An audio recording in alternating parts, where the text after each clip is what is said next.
So, assuming that you can hear me well enough, how's your practice? Yeah, it's good. Yeah, my formal meditation nowadays is most of the time it's like more of a watching of the mind than a efforting myself. So it's quite interesting to to just get out of the habit of doing something all the time and just like taking a step back and watching what happens. Yes, that's exactly Um, right. That's, in fact, it's a relief. mm. Yeah, and I mean, yeah, just trying to take that with me in my non-formal meditation all day, and trying to release tension and uh,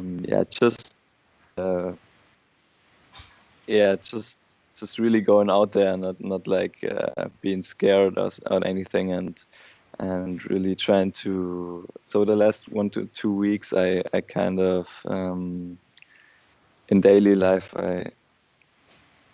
I kind of forgot the basics a bit, and now I'm putting more emphasis again on breathing and feeling joy every time I remember, and that's always great. So it's gone pretty good, I think. Yes, the the um, the basic practice is really a basic thing to do, but we forget to do it. Yeah, yeah, And so, and so sati is in fact the training. That's the part that the Buddha starts with and names so often. So sati is actually um, a part of the Eightfold Noble Path. Sati is the name of Anapanasati, and also the right. Satipatthana is just all over the place to watch, to remember, and that it's a skill to be developed. Mm. So, anything that we can do to keep bringing us into sati, because once we have sati, the next thing is that we have to have the right view, which is the bringing of Yeah, the yeah, joy and and the being also and being satisfied with this moment. yeah, and also you once said that right view is also to not like get a fixed view of things, and I can really recognize this because every time I think, okay, now I got it, now I know how to do it, and then I get a like kind of fixed view, and then like 1 or 2 days later I kind of crash and burn, and then I have to like say again, okay, don't take a fixed view, always take in all informations and just like be in the moment. Yeah, Mhm. It's funny how we see things. We see them well. We understand it correctly, but then we make a fatal flaw of a mistake called we make a conclusion. We think that because we see yeah, it as it is now, it's going to remain that way. We conclude that it's going to be that way, and then it's not going to be that way.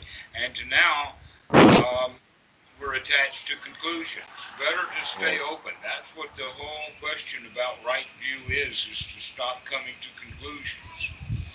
And believe me, when I first heard that or when I first saw it in the suits, I was really disappointed because I wanted right view to actually give me the right view, a conclusion, right? And no, right view is not coming to conclusions. Right view is continue to investigate. yes, And um, that's actually important knowledge to have. The knowledge that there is no conclusion, that mm, does not have suffering, yeah, and therefore uh, one's right view, it becomes knowledge. And what I'm getting at is that in the Anapanasati Sutra, the Buddha says that we practice Anapanasati for the fulfillment of the Satipatthana. We practice of Satipatthana for the fulfillment of the 7 factors of enlightenment. But the 7 factors of enlightenment also have most of the path aspects built right in, except that the key is that when it's an enlightenment factor, it's because it's unremitting. It keeps coming back and coming back. In other words, we're in the process of developing the skill to remember.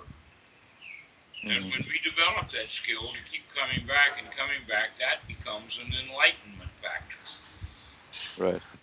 When we see it like that, that's how we begin to understand, oh, that's why the Buddha said that the path to enlightenment is through the first jhana.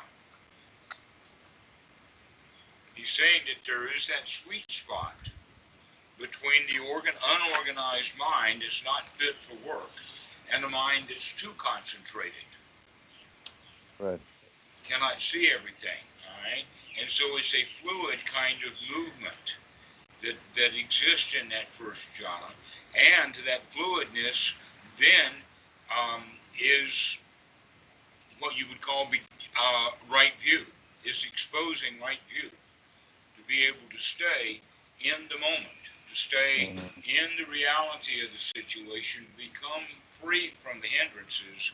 And one quality about that is, oh, what a relief this is. It really is relief. The Buddha talks about a relief in the sense that it's like being in debt and having the debt paid, or having a service, perhaps a working contract. And once the contract is over, now we can do what we want to do with our time rather than devoting our time to doing. And that's actually quite a lot to do with materialism, wanting things that we don't have. The things that we want wind up being today's boss. And he says, all right, you work for me now. You want to own me, I want to own you. You go out and you work. But when we don't want anything, then that becomes like that mental position of being free from the hindrance of wanting things that we don't have. And that's such a relief. That's what I want to really start to capitalize on for you, is the quality of relief, the quality of being able to cool off, to not have the mind filled with friction, because you can do that more and more now, that you can develop the mind so that it can be free from hindrances for longer periods of time. And the longer that it kind of goes like that, the more relief that it is. It feels really good to be free from that stuff. If it's only just a very short bit that we're free of it, then it's going to come back right away. It doesn't give us the real relief or the benefit of the relief of it's gone now, and it probably is going to stay away for a while, and I can really enjoy this moment, to stay here and to here now. Right. And that sweet spot then is the place where where the mind is fit for work, so that by putting it to work, because we can still think, but now, as you were saying, about you're beginning to watch the mind. That's what you're doing with your mind, is you're thinking about mind. In fact, you're applying the way that the mind works according to the Buddha, this teaching of dependent origination, or Paticca Samuppada. You're beginning to actually see your mind work just like that. And that's actually quite a pleasurable thing, in the sense of, aha, I can see that. I can actually see how the mind works. Yeah. Now, being able to see how your own mind works and recognize that process, and being able to go back and do that same experiment over and over and over again, and recognize, yes, this is how the mind works formally as now. I sussed it out before, I'm sussing it out again, and it's still the same thing. It's very much, in fact, like performing a scientific experiment. whether it's heat exchange or looking at standing waves or measuring voltage or, in fact, one of the ones that I think is the most interesting is that Einstein predicted that that space curved, and therefore light that was going through bent space would curve just like anything that goes in a straight line if the space is curved, and that's exactly why the Earth is in rotation around the sun. But if we're looking at stars that are on the other side of the sun, we should be able to actually see stars that are hiding behind the sun if in fact the starlight is bent by space. Okay. Right. Now it took them a number of years to finally get the first. After Einstein predicted this, he had actually quite a number of scientists that were going to various things. The first time that they went, they got arrested in Russia because of a revolution. But eventually, they got it, and it proved it. And it was Eureka. He didn't get the Nobel Prize for that, but he did get that kind of satisfaction out of being able to prove with photographic plates that in fact light was bent. You can take the sun and move it out of there, see where those stars were, put the sun and then the moon to blind the sun, and now you can see those stars that used to be behind the sun are actually out, radiated out. Now here's the point that I want to make, and that is that the same thing has been happening generally all of my life. I met a very, very famous astronomer when I was working for IBM, and later took a university course in physics from this guy. And why I met him was because he was in my backyard looking at a solar eclipse, performing this same experiment. The physicists really, really love it. It's like it's so bizarre that they've got every eclipse. You're going to have scientists out there proving over and over and over and over again that space-time is warped by gravity, and that's being proven because of the starlight that's bent.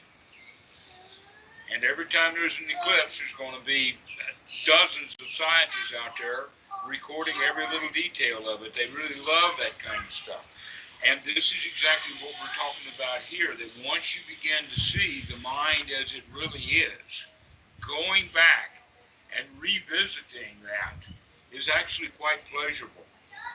To really keep noticing and keep verifying that yes, the way that the Buddha said the mind works, it actually works just like that. And that the more we recognize it, then the more we can see that there are some sweet spots in there too. One of them, as we've talked about, is not taking an object. Another one is to be able to manage feelings at the point of contact, so that if we know how we feel as we begin to feel, then it won't blow up in an ignorant emotion, that we can take control of it. Now, a lot of people don't understand that. They think that it's really, really hard to change the way we feel, almost to the point that feelings manage the whole show, that feelings are the boss. I do things because I feel that way. And they're almost victims to their feelings. Yeah, and I think also a lot of people think that like feelings are right somehow. Like that you should always listen to your feelings. Exactly. Almost as if that's me, the deepest part of me. Yeah. Or another way of saying it is in fact, feelings are always correct. I may think about it wrongly, but I'll feel about it rightly. Yeah. And what that means is when people have that kind of attitude, means that when they like something, then that ignorance, that somehow because I have the feeling of liking it, that I've got to pay attention to that feeling, that it's important. And therefore, what I like, I want to be associated with it. If I hear a politician give a sweet speech because I agree with what he's saying, then I want to be associated with that politician. All right? But there's a deeper thing that happens that is not really referred to very much in the sutras, but now that Buddhism has come in contact with Christianity, we can really see that there's another layer that happens, and that is that when we go from I like it to I want it, we also make another ignorant step of because I like it, it must be good. Because that's exactly what you're talking about. My feelings are right and correct, therefore if I like something, it must be good, and if I don't like something, it must be bad. Yeah. But if those feelings are ignorant, we'll make a lot of mistakes, causing a lot of suffering. Wanting things that cause a lot of suffering. For instance, an 11-year-old boy wants a gun. Yeah. Let's hope he doesn't get one.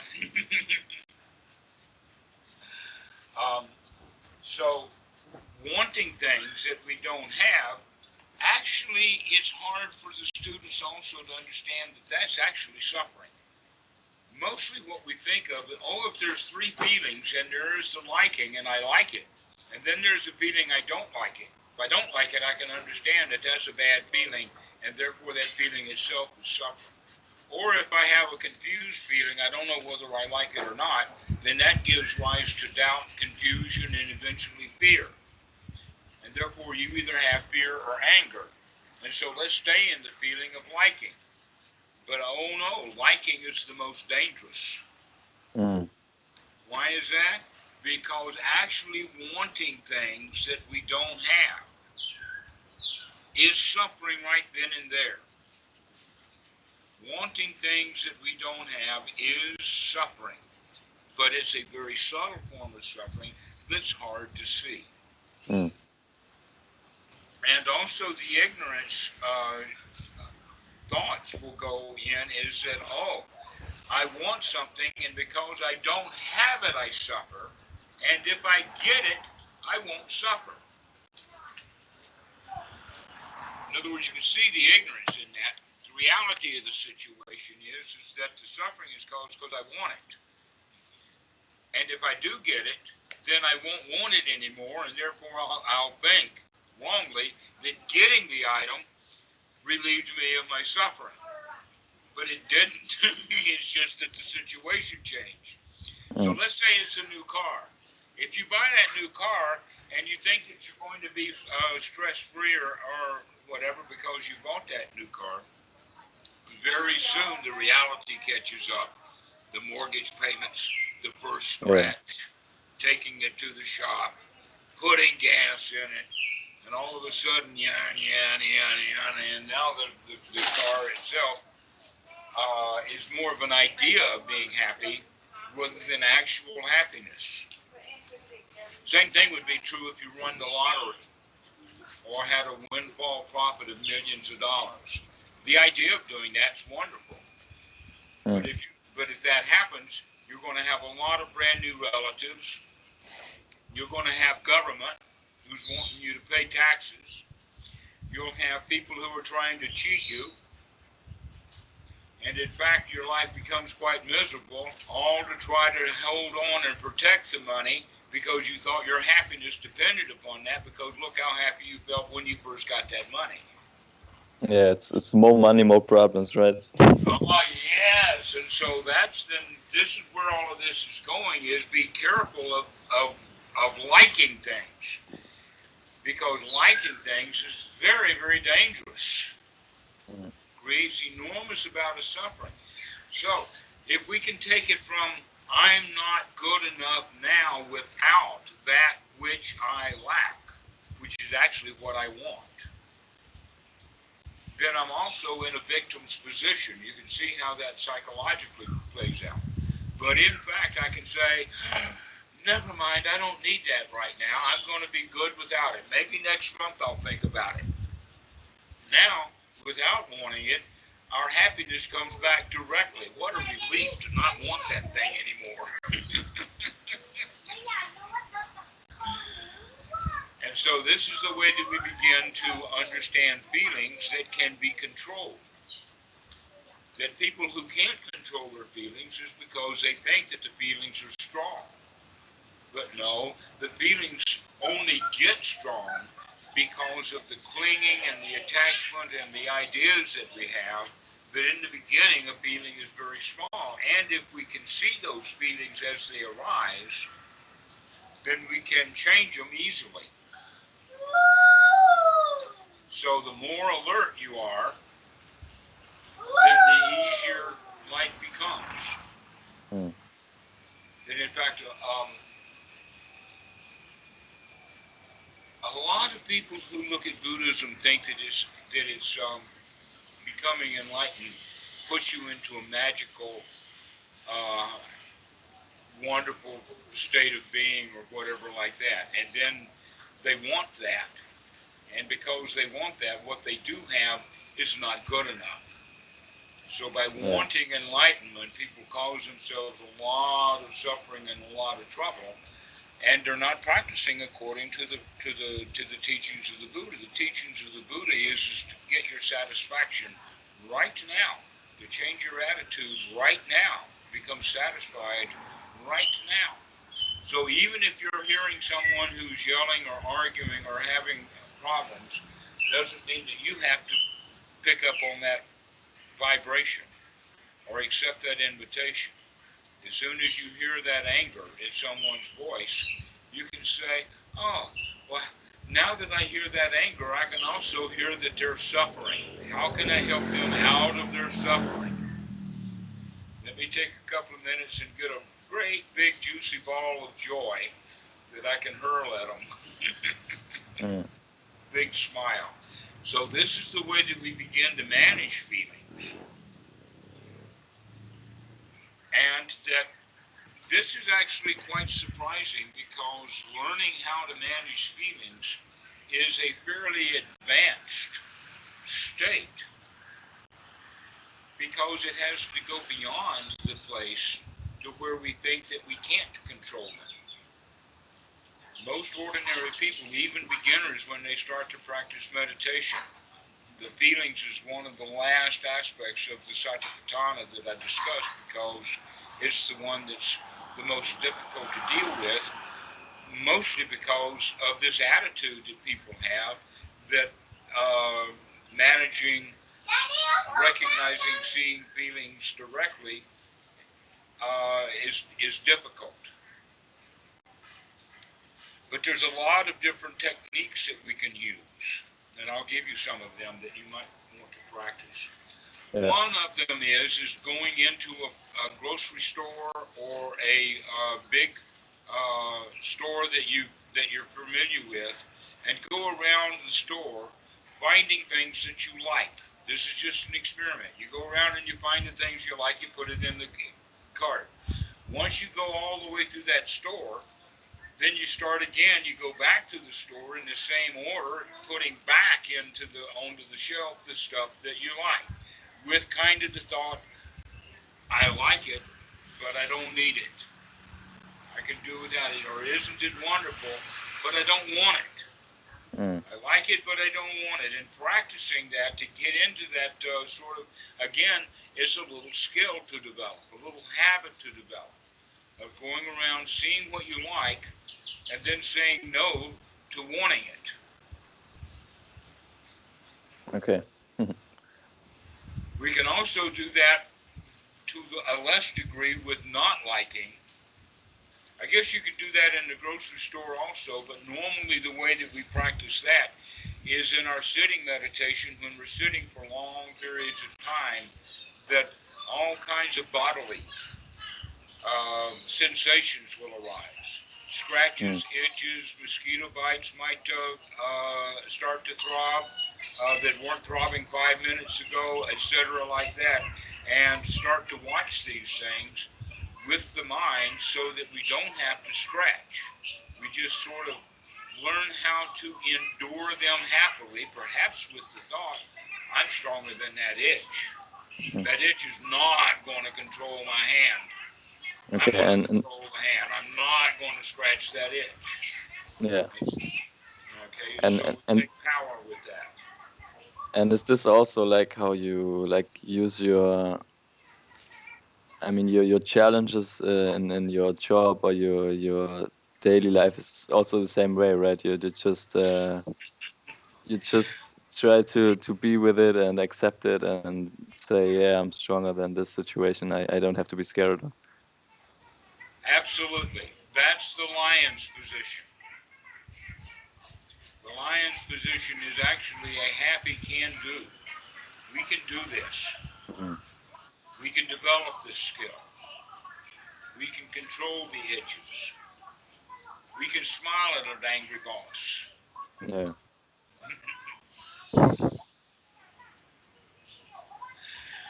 And in fact, this is part of the reason why we want to also capitalize on right view in the sense of seeing the suffering in others.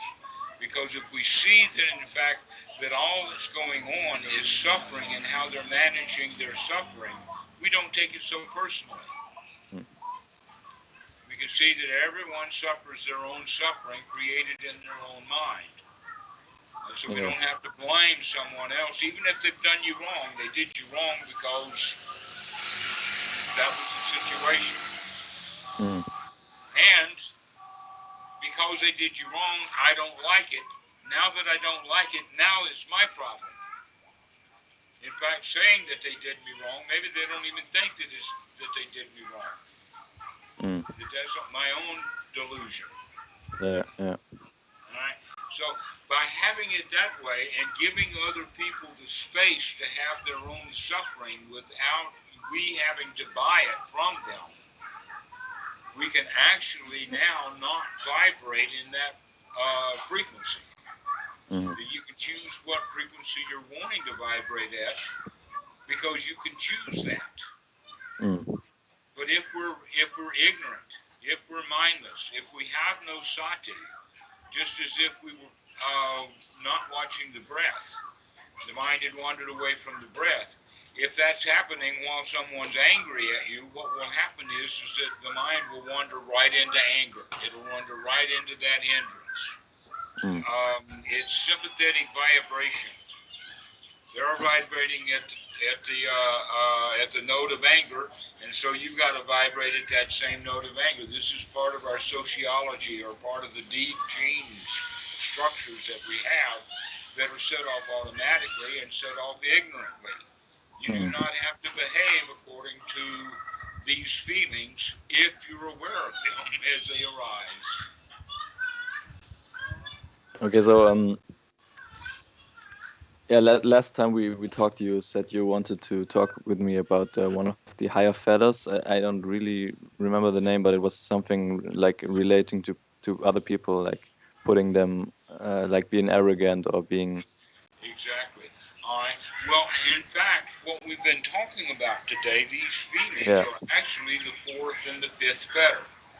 Okay. All right. That's an important point because a lot of people think that they're ignorant of them, but when we go through the process of understanding the Four Noble Truths, and especially the second Noble Truth in the sense of how the mind works, because we've done that, now we understand, oh, I can manage and change feelings. Mm. And so that gives rise to that fourth feeling of which is labeled as sensual desire, and the fifth one is labeled as anger or ill will or whatever. But if you look at it back to the fact that that is the second noble truth with a factor missing. What is that factor that's missing? The ignorance. Why is that missing? Is because now we have conquered that through the study of the Eightfold Mm. Noble Path. So now that we've come up to the state of Sotapan and can see and are dedicated to the end of suffering, we also have the skills ready to start watching the mind for feelings so that we can manage those feelings as they arise. So the ignorance being the cause of suffering in this point, right? In that regard, it's actually not the feeling itself, it's just the fact that it's ignorant. Because Yeah. when it is wise, it does not go to tanha. We just Mm. leave it at the feeling I like it, or the feeling of I don't like it. And in fact, we want to start looking at and noticing that feeling that's in between, because that's where your curiosity will come from. You see, if it's ignorant, it'll come out as doubt, unsurety, perplexity, not sure, and that's a kind of a negative feeling. But if you have that feeling that's wisely, that has wisdom and joy mixed with it, now it comes into real investigation. It's not a passive investigation, it's a strong, active investigation. We're going to get to the bottom of these feelings. We're going to Mm. see what's going on. All right? And it's only at that level where people can actually do the job of cleaning up the feelings. Now, these feelings now, or let us say these fetters, when we're talking about feelings as fetters, we've talked about 5 of them now. The first one, the most important, is the fetter of personality view. Personality view can also be talked of as a doctrine of the self. Now, the difference between a personality view, which is a normal thing that babies grow up with, is just a kind of an inborn ignorance, and it's supported by family and it's supported by society.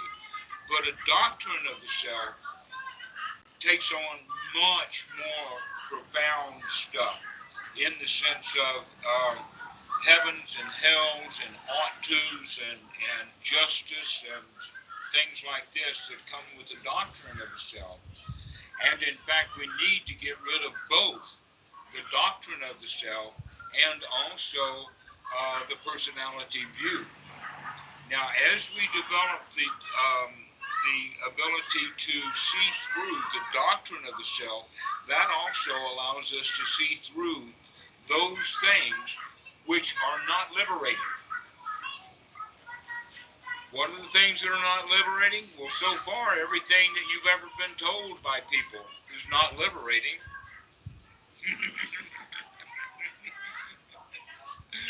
So, all of the stuff that we've been told is not liberating. All the rites, rules, rituals, especially the rites, rules, and rituals that we perform in a positive way, to say, oh, I'm going to go do this, and then because of the law of karma, I'm going to get a good result out of it. And many people practice meditation that way, as if it were a long, long, long period of time of a cause, and eventually way down the road there's going to be some effect. But that's not actually what we're going to practice. In fact, we want to have that cause and effect and cause and effect and cause and effect happening over and over and over again, rather than having a very long, slow cause and eventually an effect. But a lot of Westerners have meditation as almost like paying penance, or like the Catholics, they have, when you go to confessional, they'll say do 5 Hail Marys and Yeah. Mothers of God, or all of that kind of stuff. And that mentality is built right then into our justice system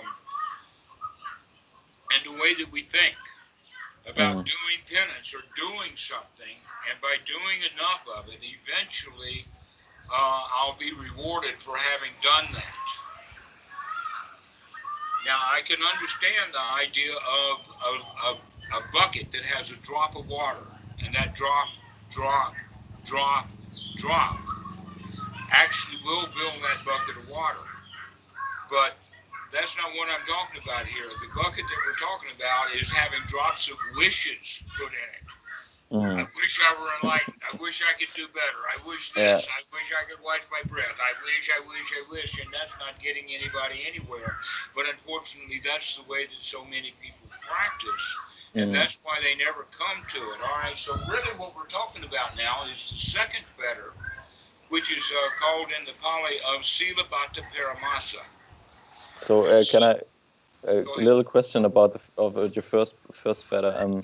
So basically, instead of putting wishes in the bucket, we put like a little bit of nibbana, right? Every time we take a breath and be joyous, then that's like instead of a wish we putting in like a little drop of the real thing. I love right, which we would Right. call training or mental All right. development. mental development, that you're actually training, you're actually practicing something wholesome, and paying attention to those things that are worthy paying attention to, like the Four Noble Truths, what is suffering, what is not suffering, how the mind works, what is the path, etc., like that. By paying a lot of attention to that and mulling it over, we become very, very familiar with the details of it. We think about it and we make sure that we can see that the mind, in fact, works like that. Think about it like this, about going caving.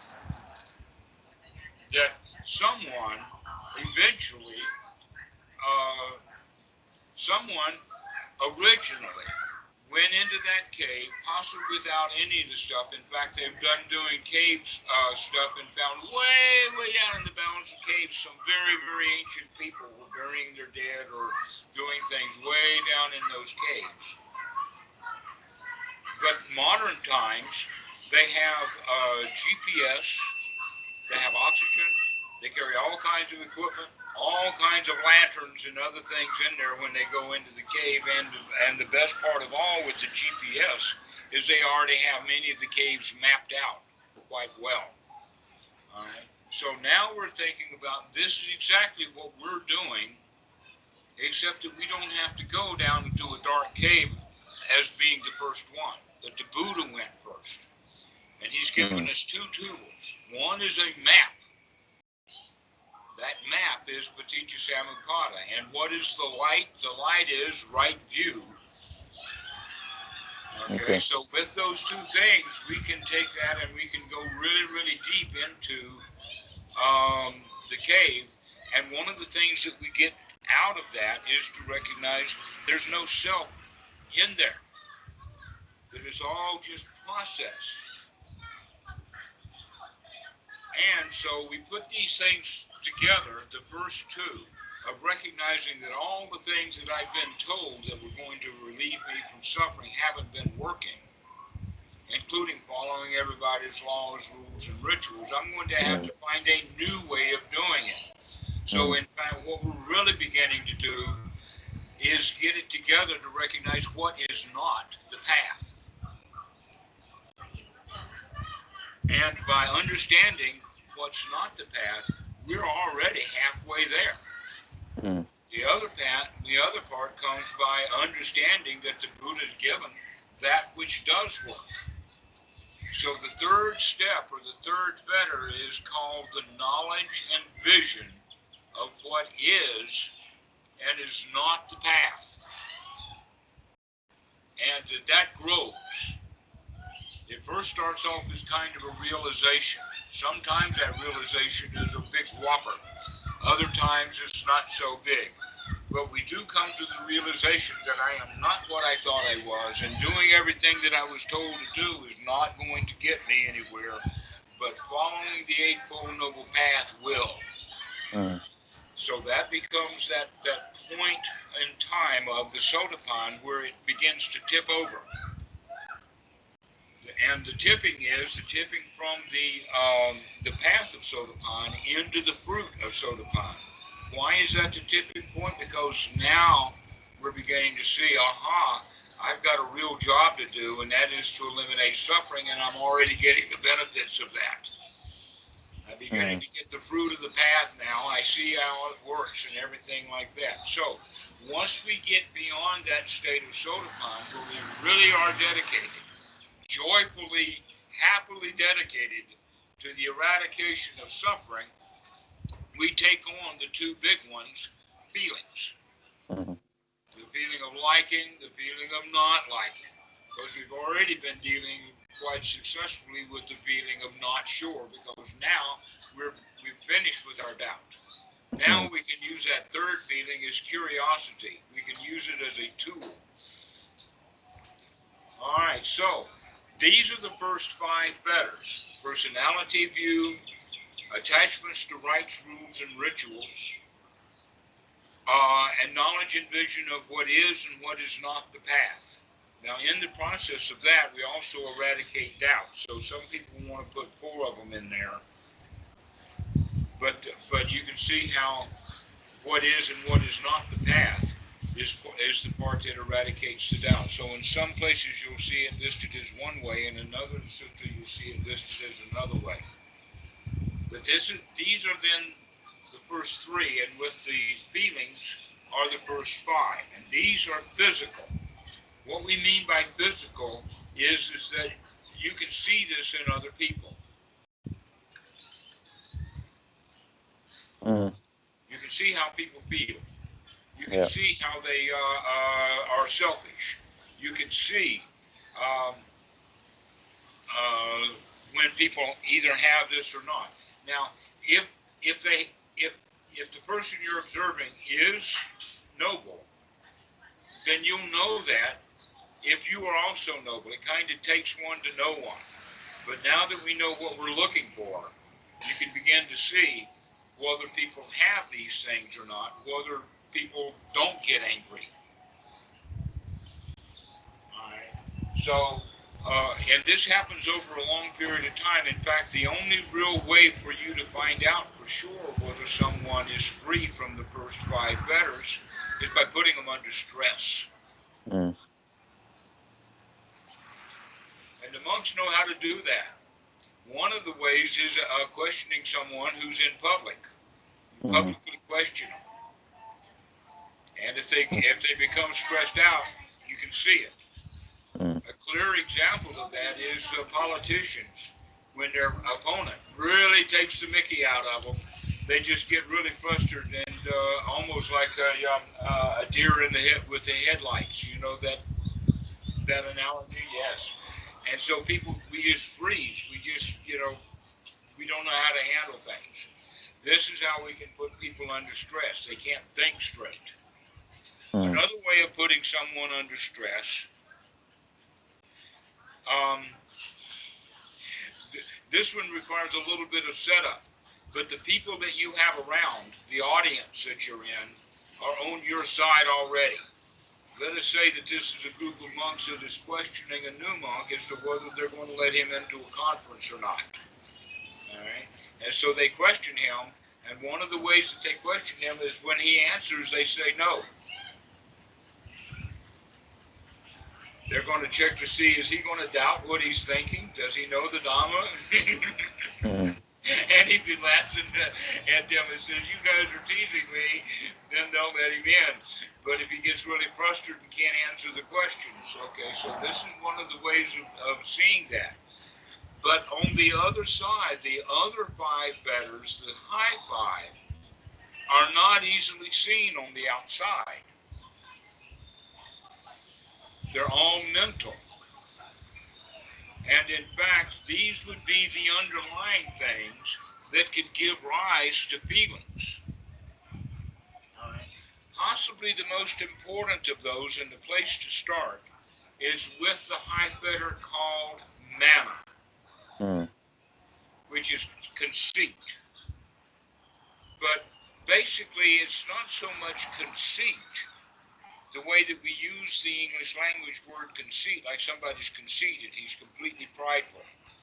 A better way of looking at it is comparison.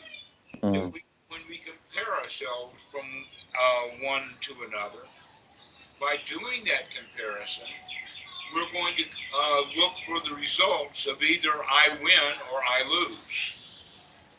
Or I'm prideful because I'm better than he is, or I'm jealous because he's got something I don't have. Now, the thing that's very interesting about all these comparisons is that they require a criteria. They require a group of things to be used in that comparison. Now, the thing about a human being is that they're extraordinarily complex.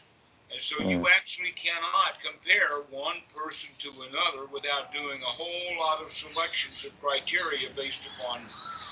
An example of that would be the old man thinks he's better because he's older than the kid, and the kid thinks he's better because he's younger than the man. It just makes no sense at all, you see.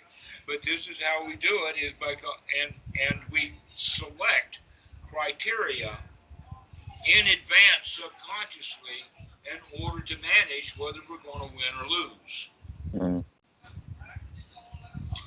And so we can do that. For instance, you see a rich man in a fancy car and you say, I want a car like that, the next thing that's going to happen is you're comparing your whole life to his.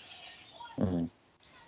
But when you get to the point of recognizing you do not want to swap with anybody, that you're quite comfortable, you're quite happy with the way things are right now, that ain't nobody got anything that you want bad enough to give anything up for. Mm. That you're completely content and completely happy with the way things are now, and now we don't have to compare ourselves to others. But then there's another issue that has to be dealt with. This is actually an important one. And so the way to start talking about this is Bhikkhu Buddhadasa has a story about the fruit Mm. and the gold and the diamond. Have I told you this story before? No. Okay. Most people, the story is that a guy is out in the forest and he's hungry and he eventually runs across a fruit tree that's bountiful. It's got lots of fruit. And so he eats his fill and he starts picking up good fruit and putting it into a shirt that he's made into a kind of a backpack that he throws over his shoulder. And now he's walking along with all of this fruit, which is not bearing too well in that shirt. And it gets heavy too. And so he eats a bit of it, but he's completely full and he's had enough of it. And he walks along and all of a sudden he sees a pile of gold. When he sees that pile of gold, he's immediately going to throw all of that fruit down, grab that shirt, and pile as much gold as he can in that shirt, and now off he goes with an even deeper burden, an even stronger burden, an even more difficult burden to manage. And so now he's pulling this gold along, and he thinks I'll hide some, and he puts some here, and he puts some there, and he gets tired of it. And then he runs across a little pile of diamonds. And immediately he throws the gold down and he picks up the diamonds. And he goes along with that. And as he's looking at the diamonds, he sees one of them, big one, that he really, really likes. And he says, oh, this is going to be good enough. I'll take this one. And I'll throw all the other diamonds away. And so now he's got that one diamond easy to carry. He's completely wealthy. And he kind of forgets all about it. And eventually the diamond wears a hole in his pocket. It falls out. So that's the story. So let's Mm. talk about it.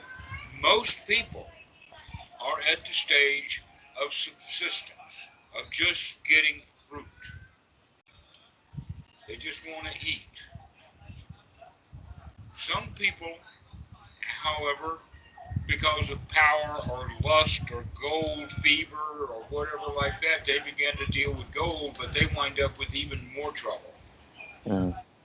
And then there's a third kind of person who would be a skilled artisan. Might be a craftsman, a musician, could be a sportsman, but the ones that we're looking at are Dhamma dudes because they develop skills too. And so as the skills develop for, let us say, for sports, they become well known, they become famous, they kind of like rock stars. In fact, rock stars is just another example of this, except they may Mm. not have, in fact, the diamond, they may be just after the gold. Mm. So it's hard to tell. But a better way of looking at it is uh, like an eighth Dan karate master. This guy's a diamond. Mm. Okay, this is what we're looking for. We're talking about world quality human beings. Those kind of people, or a monk who has practiced well and is in charge of his mind, he also becomes like a diamond. Now, one of the things that we know about diamonds is that they're really hard, very hard. And also we know that by weight, they're much more valuable than gold or fruit. Therefore, he who has the diamond is always going to win if he compares himself with people of gold or people of fruit. And he actually gets tired of making the comparison. This is the point that I'm getting to, is Mm. we actually get tired of winning, literally. Mm. We no longer compare ourselves to other people because we already know what the outcome's going to be. They are them, and this is me, and I don't want to make any more comparisons. There's no reason to make any more comparisons. This is over. Okay, so this is that higher better that is actually often the source of feelings. Because it always winds up as one up or one down, but the real issue is to stop comparing ourselves one to another. You can begin to practice this. Even now, you can see sometimes when you compare yourself to others, and we bring it to an end because we're actually satisfied with who we are. We're winners. We're lions. We're successful. We're not victims. No need to compare ourselves with other victims. Yeah. That's where that better comes. This is the secret, though. The secret is that you cannot just stop comparing. You have to recognize that the comparison is now useless because there's no advantage in it. And once we take it on that there's no advantage in comparing ourselves one to another because we're always going to win anyway, then we can bring it to an end.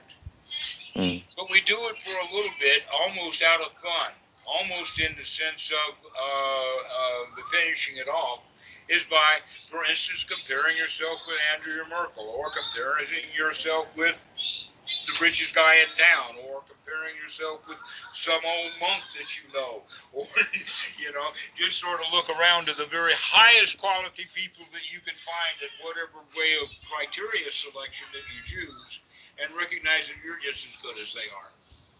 And that you don't have to compare yourself with them at all. In fact, the whole idea is within mathematics we have greater than, less than, equal, and unequal. So those are the four. Greater than, less than, equal, and unequal. And I'm going to add the fifth one in, that is no sign at all, because no comparisons were done. If this side has no relationship to that side, we're not going to put this mathematical symbol in there. That's another way of looking at it. It's just let it be. Don't put that perceptual quality in it. All right, so this is the big one. And in some cases, for instance, in the Abhidhamma, pride and jealousy and envy are actually listed as part of the fetters, but then they don't have room for all of the others. So it's best just to have all of that stuff under this one fetter of mana is the name of it, which has to do with conceit or comparison ourselves to one to another. Now, somewhere along the way, restlessness becomes evident, that there is a deep underlying quality that keeps us agitated, and that you can experience that in the sense of boredom from time to time.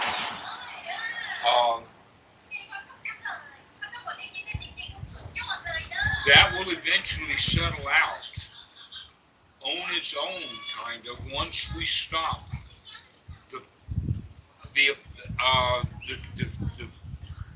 the way that the cause does the effect.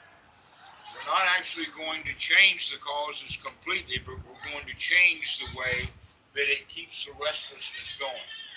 Now, these two things are rupa raga and arupa raga. Rupa raga, the word rupa means physical, reality. Right? And raga is kind of a deep clinging.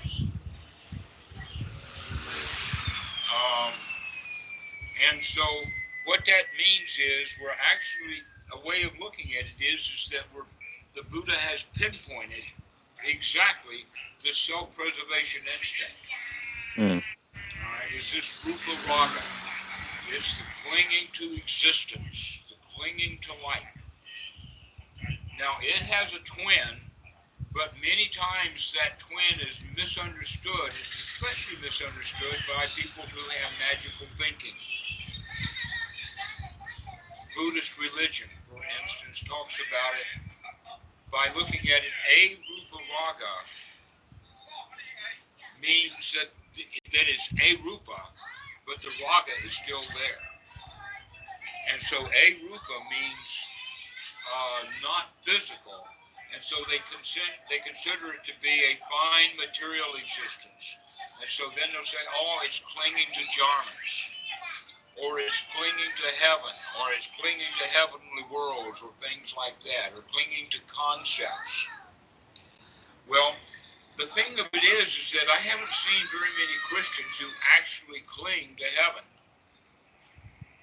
It's way off in the background. Boy, they got better things to do. I don't even see that as a deep issue for Christians. No, that's not, in fact, the right way of looking at it. No, it's something else that the Greeks knew about that is actually in our literature. And that is that it's not a rupa raga. It's a rupa raga.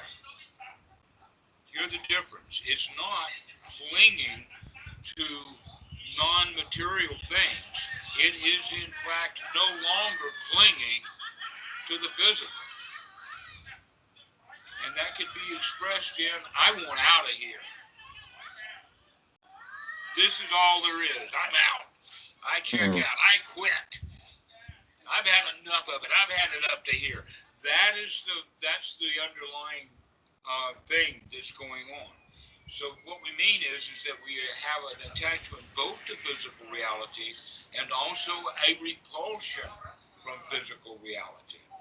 And eventually we're going to die, which means eventually a rupa raga is going to take charge. It's going to take over, and we will die. Very few people know when and how it happens, but it does happen to everybody. An example of that is someone gets wounded very badly, and within 3 to 5 minutes, they're dead. And that the story that is told is that you can see the life drain out of them. That's when that giving up, that exhaustion will take over. And it actually, if we can understand it long before we die, it will actually help us in understanding our own death, and also help us understand that there's nothing to be feared about death. There's nothing to fear there at all. That the fear part of it is coming from the self-preservation instinct, or the rupa raga, but we do have this other force that will eventually win. The arupa raga is going to take over. Is everybody dies. Well, you can see how that operates in certain societies more than others. For instance, in the Christian society that has Catholic background, the Catholics, they do not want anybody to croak. They do not want people to commit suicide. They want you, and in fact the medical profession also wants to keep you alive, because as long as they can keep you alive, they can make money. As soon as you're dead, somebody else makes money. Yeah. So the doctors want to keep you alive, and so our society is all based around staying alive. But other cultures, and a good example of one of those other cultures is Japan, has Bushido. And one of the qualities of that was the divine win of the kamikaze, where something bigger than myself, in that case it was national pride, but the nation of Japan is more important than the individual. The individual is willing to sacrifice himself for the greater good. Islam does that. Christianity, oh no, the individual, far too important. Far too important to do that. And so you got to stay alive. Even when it's time to go, they want to keep you alive. Yeah, it's like the other extreme, right? Pardon? In Christianity, it's like the other extreme. We can't let go even when it's time to. Exactly so. And that's funny, Because you would think that Christianity would teach people to actually be ready to go to lust after heaven and be willing to die, but we haven't seen that happen in 300 or 400 years. Yeah. Um, a quick thing, I have to go because I have to catch a train. So maybe we'll make a break here and I call tomorrow again, tomorrow morning. All right, That's we'll fine. finish this off. Yes, Perfect. we'll get the rest of them. Nice. All righty, well, we'll see you. Forward. Yeah. See you. Okay, bye bye, Thanks. Ferdinand. Bye bye.